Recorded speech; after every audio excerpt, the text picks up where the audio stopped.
Have you ever helped someone and not even received a thank you in return? How many times have you helped someone and realized that your help wasn't exactly welcome? And have you ever wondered if you were right to behave like that, or if sometimes it would have been better to spare yourself that gesture of kindness? Buddhist wisdom teaches us that compassion is very important, but that sometimes the best way to behave is to not interfere. It may not seem true to you, but it is a reality that shocks many of us. There are situations in which our desire to help others can turn into a real obstacle for that person and for ourselves. In this video, thanks to a Zen story, we will see that there are types of people who, according to Buddhist wisdom, you should never help. But before continuing, if you are not yet among us, subscribe to the channel and activate notifications so that you are informed when we publish new content for your spiritual growth. 10 types of people who, strange as it may seem,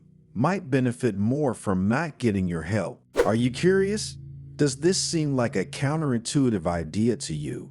Then follow us on this journey to discover the teachings of the venerable Buddhist monk Eien. Listen carefully to his words because they may change the way you view help and compassion. They may push you to reconsider your relationships and ask yourself whether you are truly helping the people around you or whether you are unwittingly hindering their path and your own. And if you stick around to the end of this video, you'll know exactly how to recognize these 10 types of people and how to behave accordingly for their good and yours. But before continuing, if you haven't already done so, subscribe to the channel and activate notifications to stay updated when we publish new content for your spiritual growth. The morning sun filtered through the bamboo leaves, creating a play of light and shadow on the path leading to the temple. The disciples of the venerable Buddhist monk Eien had gathered in the main hall, eager to listen to the teachings of their master. Eien, with her long white hair and eyes exuding a profound serenity, took a seat on her meditation cushion. "My dear disciples," he began in a calm and melodious voice, "today I will talk to you about a delicate but fundamental topic for your spiritual growth: the 10 types of people you should not help." A murmur of surprise spread among the disciples. Wasn't helping others one of the fundamental principles of Buddhism? Eien smiled, sensing their confusion, and prepared to delve deeper into the topic so as to teach them how to deal with people who ask for help. "Don't get me wrong, my dears," he continued. "Compassion is the heart of our practice. However, there is a fundamental difference between helping someone and allowing someone to remain trapped in their own cycles of suffering. Sometimes, the greatest act of compassion is letting a person face the consequences of their actions so that they can learn and grow." Eien paused, letting his words sink into the minds of his disciples. "The first type of person you shouldn't help," he continued, "is someone who refuses to take responsibility for their actions. These people blame others, fate, society, or external circumstances for their problems, without ever looking within themselves. You may encounter a trader who attributes the failure of his business to bad luck or unfair competition, instead of acknowledging his own management mistakes, such as ignoring market changes or investing imprudently. Or you might encounter a farmer who blames drought for his poor harvest instead of admitting that he didn't care for his fields properly. Helping them would mean perpetuating their illusion and preventing them from embarking on the path of personal growth,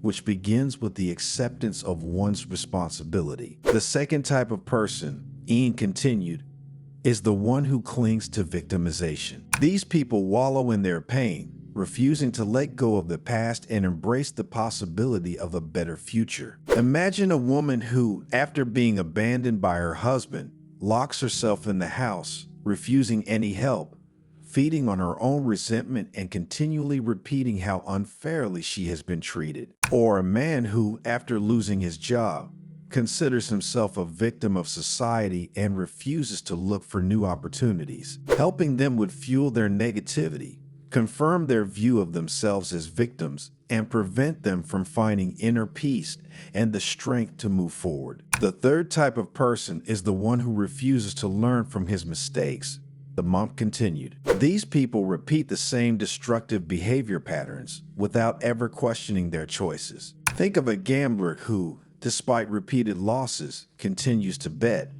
hoping to recover the lost money, convinced that next time it will be different. Or to a man who, after having cheated on his wife and causing the end of his marriage, continues to repeat the same mistake with other women, without ever questioning the reasons for his behavior. To help them would be to deprive them of the opportunity to gain wisdom through experience, which is the only way to break the cycle of mistakes and suffering. Eien continued with the fourth type, one who constantly seeks the approval of others, basing his worth on the opinion of others. You may encounter an artist who creates works only to please the public, without following his own inspiration, or a young person who chooses his career based on his parents' expectations instead of following his own passions. Helping these people would mean strengthening their dependence on the judgment of others and preventing them from discovering their own self-worth, which comes from the awareness of their own intrinsic value. The fifth type,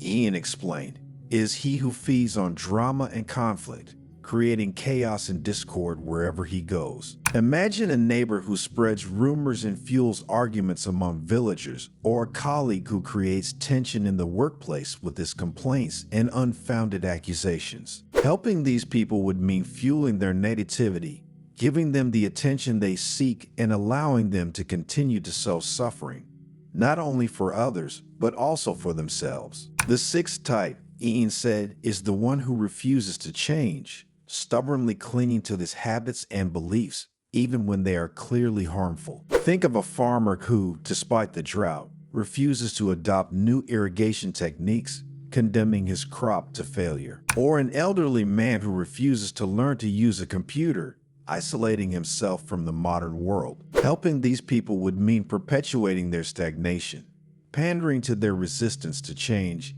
and preventing them from evolving and adapting to new circumstances. The seventh type of person you should not help, the monk continued, is one who does not respect another's boundaries, invading the physical and emotional space of others without regard. You may encounter a man who intrudes into private conversations, who touches people without their consent, or who enters other people's homes without invitation, or a woman who feels entitled to criticize the appearance or life choices of others without considering their feelings. Helping these people would mean allowing them to continue violating the rights of others, ignoring signs of distress and requests for respect. Instead, it's important to set clear boundaries and make them understand that their behavior is not acceptable. The eighth type, according to Eien, is one who manipulates others for his own purposes, using deception and lies to get what he wants. Imagine a corrupt politician promising favors in exchange for votes, with no intention of keeping his promises, or a merchant who sells defective products, deceiving customers about their quality. You might even meet a friend who asks you for help with a problem, but really just wants to take advantage of your generosity. Helping these people would mean becoming complicit in their harmful actions, reinforcing their manipulative behavior, and allowing them to continue exploiting others. Instead, it is important to expose their deceptions, refuse to be manipulated, and encourage them to seek a more honest and respectful way to get what they want. The ninth type, Eien explained, is the one who constantly complains without taking action, always talking about his problems without doing anything to solve them. Think of a patient who complains about his pain, but refuses to follow the treatment prescribed by the doctor. Or think of an unemployed person who complains about the lack of work, but does not engage in the search for new opportunities. You might also encounter a friend who constantly complains about his or her love life,